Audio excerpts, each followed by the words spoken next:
This podcast is part of the Deluxe Edition Network. To find other great shows on the network, head over to deluxeeditionnetwork.com. That's deluxeeditionnetwork.com.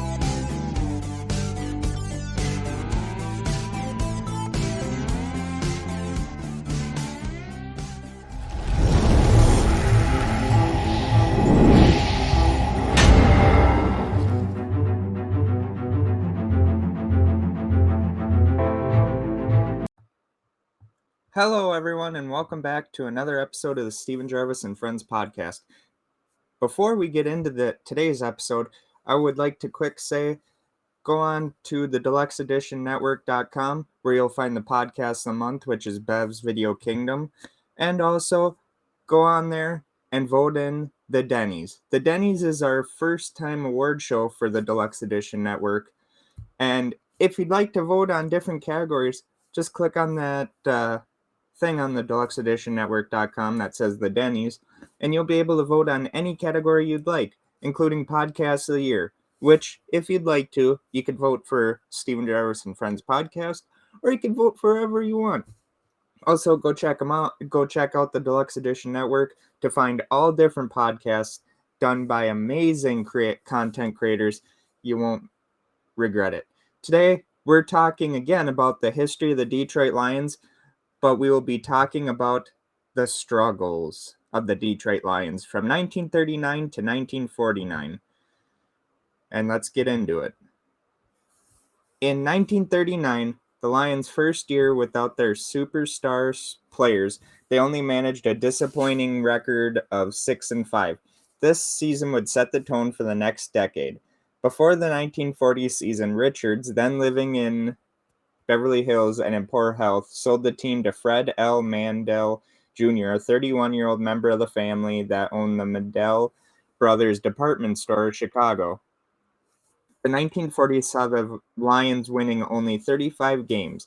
The low point was when they went 0-11 in 1942.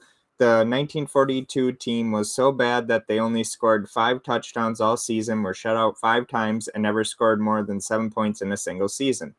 With the first overall pick in the 1943 NFL draft, the Lions drafted Frank Sinkwich from Georgia. The Lions would finish the 1943 season with a 3-6-1 record. A notable occurrence during the season happened on November 7th when the Lions and the New York Giants played to a scoreless tie. To date, this is the last time an NFL game has ended in a scoreless tie. In 1944, Sinkwich won the NFL Most Valuable Player award after leading the Lions from a 1-3-1 start to a 6-3-1 finish. This was the team's first winning record since 1939.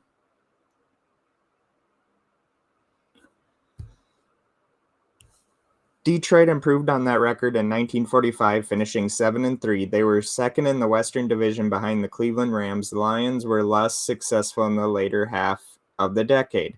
In 1946, they only managed 1 win all year long, while in 1947, they won only 3 games. With the 6th overall pick in the 1948 NFL Draft, the Lions drafted quarterback Y.E. Tittle. However, he never signed with the team. Instead, he joined the Baltimore Colts of the All-American Football Conference. On January 15, 1948, the NFL owners unanimously approved the sale of the Lions from F.J. Mandel to the Detroit Football Company, a 7-person syndicate led by D. Lyle Fife. The Lions won only 2 games that year, but they kept building up their roster by trading quarterback Johnny Roush's draft rights to the New York Bulldogs in exchange for the draft rights to Doak Walker. In 1949, the Lions improved to 4-8, missing the playoffs for a 14th consecutive season. During the season, team president D. Lyle Fife left his wife of 33 years for his secretary. The resulting scandal saw Fife resign and Edwin J. Anderson take over as president. So that is the very first time we hear of struggles within the Detroit Lions organization.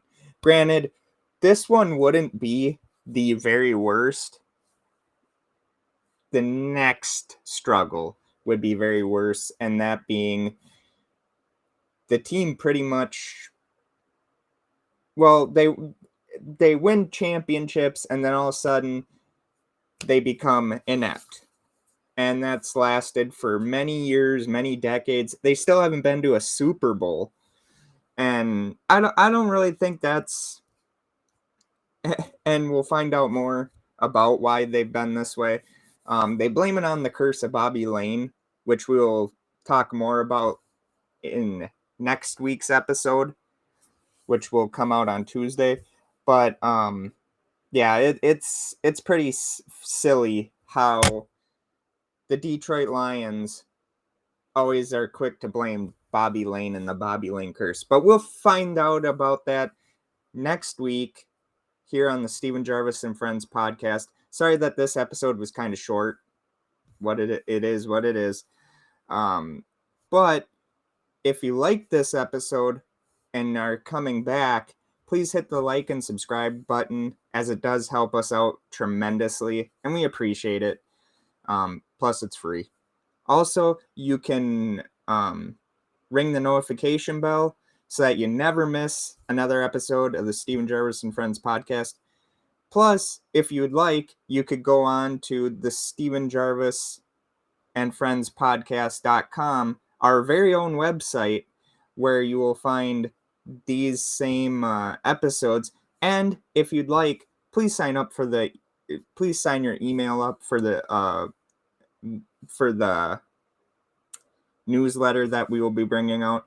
We'll also be bringing a blog, which me and my wife, Alyssa Jarvis, have been working on. It'll be of different things. No politics, though. So thank you so very much. Also, go on to the deluxeeditionnetwork.com, where you can find the podcast of the month, which is Bev's Video Kingdom. Tonight, I will be on guesting with Mark. I think it'll just be Mark from Talking Shit podcast or show, whatever they call themselves now.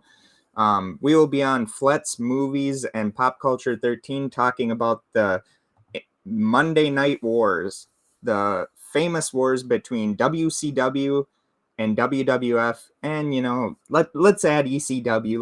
Let's throw them a bone, because I love them too. So thank you so very much. Come back next week as we talk about the Detroit Lions kind of figuring it out and winning championships, and then Bobby Lane gets traded, curse, all that fun stuff. Thank you so very much. And this is Steven Jarvis signing off. This podcast is part of the Deluxe Edition Network. To find other great shows on the network, head over to deluxeeditionnetwork.com. That's deluxeeditionnetwork.com.